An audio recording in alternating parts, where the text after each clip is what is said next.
You would think at 31 and predominantly single for a large majority of my adult life, I'd be better at flirting with men. So I was just at the gym and this man stands next to me. He's doing bicep curls and he's a relatively handsome human. He's not like so gorgeous that I'm intimidated, and let's be honest, not a whole lot of men intimidate me as it is, but like age appropriate, if we're on similar playing fields. What do? I look at the weight that he's curling. I wait until he takes his headphone out and I say, you can do more. I fear I'm gonna die alone. She claims men don't really intimidate her, yet the first guy she actually approaches is someone she's clearly very attracted to. Calling him relatively attractive is just downplaying the fact that he was well above average, and here's the irony. She's 31 and assumes that automatically equals dating experience. In reality, still being single at that age usually points to the opposite. It often means there's been very little success building real relationships, and when she finally tries to flirt, what comes out isn't charm, it's awkward, borderline rude commentary about his workout. Telling a guy to lift heavier weights isn't flirting, it's irritating. What makes this even more absurd is that women constantly tell men not to approach them at the gym, yet somehow that rule doesn't apply when she wants attention. To women like this, the gym magically becomes a dating marketplace when it suits them. If you want to be my boyfriend, just fucking say that. If you want to be my boyfriend, just say that. Okay? Alright. This line explains everything. She wants commitment, but only from the men she's most attracted to. The problem is, those men have options, and she isn't one of them.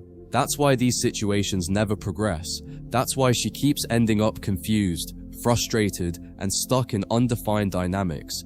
I just got home from walking my dog, and a man while out on my walk asked me on a date. Like, he stopped me. So I had my headphones on, and he goes, oh, hey, sorry, excuse me.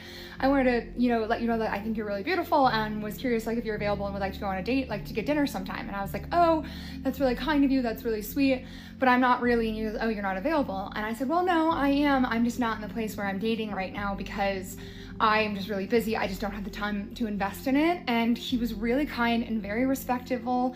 Like, he was like, wow, I definitely respect that. Like, I totally hear you on it. And he's like, well, maybe sometime like in the future down the line. And I was like, yeah, if the universe ever puts us in contact again and it's the right time, like, I'm down. And then we introduced ourselves and kind of went on our merry way. Now she's suddenly positioning herself as the authority on how men should approach women, which is ridiculous on its own. She tells this story about a man politely stopping her, complimenting her, and asking her out, and she still turns him down. Whether the story is exaggerated, taken out of context, or completely made up, doesn't even matter. The outcome is the same: rejection. Men don't usually approach women like this anymore, especially not in public, because the risks are too high. But even if we assume this story is true, it proves nothing, because the respectful approach still didn't lead anywhere. Wasn't creepy about it. He didn't fight back on it. He didn't linger. Like, it was really kind and respectful.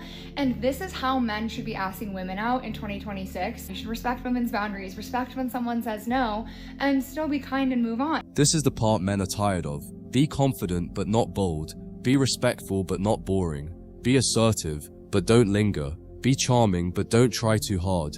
It's an endless list of rules layered on top of each other, and none of them matter unless she already finds you attractive. That's the part nobody wants to say out loud. If she isn't physically interested, nothing else counts. That's the real rule. You put yourself out there, which is great. It's vulnerable, it's hard, but the worst thing that someone can ever do to you is say no, and it's not gonna kill you. So just be kind and be respectful. Like, this interaction was so nice, and I respect that man a lot. I get a lot of kudos to the guy that worked in this white truck on the corner of a street that I'm not gonna name because I'm not gonna be creepy, but yeah, so cheers. When she says the worst thing that can happen is rejection, it's obvious she doesn't actually understand men's experience. Rejection isn't the fear. Public humiliation, being labeled creepy, getting blasted online, or worse, that's the concern. Then she casually implies that men become dangerous or aggressive when rejected, which is insulting. Most men walk away quietly. They're not angry, they're just done trying. Men aren't afraid of women. They're selective about where they invest their time. Most of the stuff you see on this app about post-grad life is BS. I graduated college 6 months ago, which is absolutely insane to say, but I feel like my expectations for what life was going to be like after college was vastly different than what it's actually been like. I did everything I thought I was supposed to do for post-grad. I moved to a new city with my long-term boyfriend, I got a full-time job, and I feel like because I did all those things, I kind of had this expectation that, you know, life was going to be super steady and stable, and somehow I'd like mentally aged 10 years and I just feel so grown up, and I'd be like meal prepping every Sunday, and I have been doing none of those things. The transition into adulthood is not easy. Like, you literally just feel like a 22-year-old adult just like thrown into the real world. College doesn't prepare people for adulthood, especially not socially or emotionally.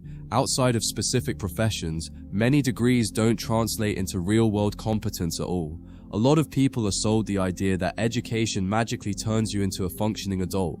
It doesn't. Responsibility does, and when someone already lives in a curated online fantasy, the crash into real life is even harsher.